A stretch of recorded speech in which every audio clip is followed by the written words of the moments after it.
Hey everyone, it's Adam, and welcome back to SecretSpool's Storytime Saturday. Today's story is about how one backyard project turned into an all-out war with a gopher, and let's just say the gopher came out on top. Stick around because this one has plenty of laughs, and a few lessons too.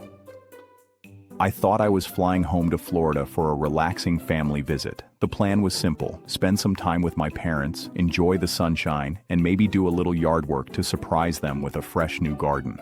But when I stepped into their backyard, I realized my plans were about to take a wild detour. It looked like the aftermath of a tiny natural disaster. Holes everywhere, fresh dirt piled high in little mounds, grass half chewed and hanging on for dear life. The flower beds we had once worked so hard to keep alive looked like a battlefield. The culprit? A gopher, or maybe multiple gophers. Whatever the case, they had declared all-out war on the backyard. I wasn't panicked at first. I had handled a gopher problem before. Years ago, when one showed up, I solved it with a simple trick: stick a garden hose in the hole, flood it out, and wait for the gopher to surface so I could safely relocate it. It worked perfectly back then. I figured this time would be just as easy. So, hose in hand, I jammed it into one of the many holes, turned on the water, and waited. Waited. And waited some more. 10 minutes passed. Nothing. Not a trickle of water from the other holes. No scrambling little critter bursting up into daylight. It was as if the ground itself was drinking every drop. That was when I realized this wasn't going to be a simple problem. Over the next few days, I tried again and again. Different holes, different times of day, longer flooding attempts. Still nothing. This gopher was a survivor. It didn't just have a hole, it had an underground city. My family handed me some gopher traps, the kind that look a bit like mouse traps, and told me to try those. I carefully set them, thinking, "All right, buddy, checkmate." The next morning, I went out to check them. Every single one had been buried under dirt. The gopher wasn't just dodging my traps, it was mocking me. At this point, I started treating the whole thing like a backyard war. I even joked about keeping a battle journal. Day 2 of the gopher campaign. Enemy refuses to surface. Our traps have been compromised. Spirits are low. Grass casualties are mounting. By day 3, I was pacing the yard like some kind of commander, studying the dirt piles as if they were enemy fortifications. The gopher wasn't just digging holes, it was building an empire. I tried strategizing like it was a chess match. If I block this tunnel, surely it will pop up over there. But every time I thought I had the upper hand, I'd wake up to fresh craters in entirely new corners of the yard. It was clear the gopher wasn't just surviving, it was winning. At this point, I started leaning fully into the war narrative. If anyone had walked past the backyard, they probably would have thought I was preparing for a documentary on trench warfare. Day 4 of the gopher campaign. The traps have vanished. Either the enemy has learned sabotage, or I am no longer in control of this battlefield. Casualties include my patients and 3 promising tomato plants. Day 5, I attempted a new strategy, blocking half the holes with buckets. By morning, the buckets were gone. I can only assume the gopher repurposed them as storage units for his empire. By day 6, my imagination had taken over completely. I pictured the gopher wearing a tiny helmet, rallying underground troops, and drafting blueprints for a full-scale expansion into the neighbor's yard. Meanwhile, I was limping around like a defeated general, stepping carefully to avoid collapsing into yet another tunnel. At this point, the gopher wasn't just a nuisance, it was a rival strategist, and I was badly outmatched. After days of failure, I decided to go for one last, desperate attempt. I shoved the hose deep into one of the holes, turned it on full blast, and sat down in a lawn chair to wait this thing out. 10 minutes, nothing. 20 minutes, still nothing. 30 minutes later, I was still staring at a lifeless yard. No gopher, no water breaking through the soil, no victory. At last, I threw my hands up. "Fine, you win," I muttered, dragging the hose out of the hole. I walked away thinking I had failed, and I had, but not in the way I expected. The next day, I went out back again. I wasn't trying to fight anymore. I was just going to check the plants and maybe give the grass some water. But then, it happened.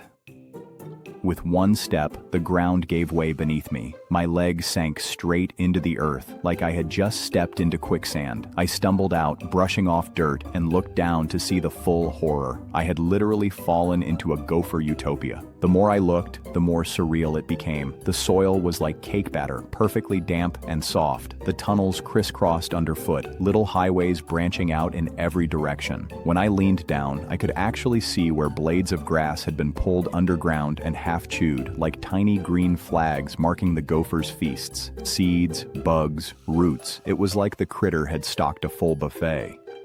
Every step felt like stepping on a trampoline made of dirt. I couldn't trust the ground anymore. My parents came out and I tried to explain, but I think all they saw was me stumbling around in circles while a gopher kingdom flourished beneath my feet.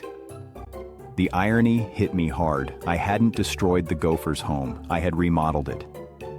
My parents came out onto the porch that afternoon and just stared. My dad shook his head like he was watching a bad sitcom rerun. Son, at this point, I think the gopher owns the deed to the backyard. My mom didn't even try to sugarcoat it. We told you to just plant flowers, she sighed. And then there were the neighbors. One leaned over the fence and, with genuine curiosity, asked, "Hey, are you trying to install a swimming pool?" I laughed it off, but inside I thought, honestly, if the gopher keeps going, we might end up with one.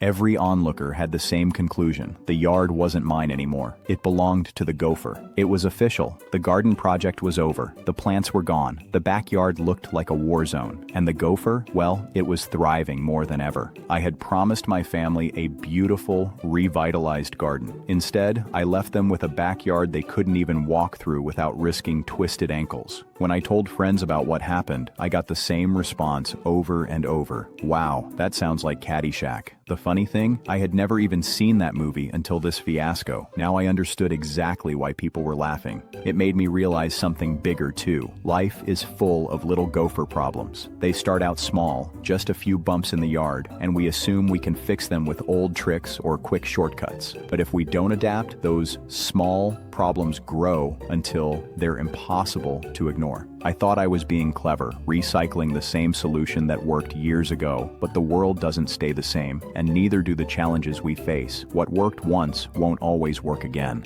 And maybe the hardest part to admit, sometimes we're the ones making the problem worse, even when our intentions are good. I wasn't lazy, I was determined, but determination without reflection just digs the hole deeper.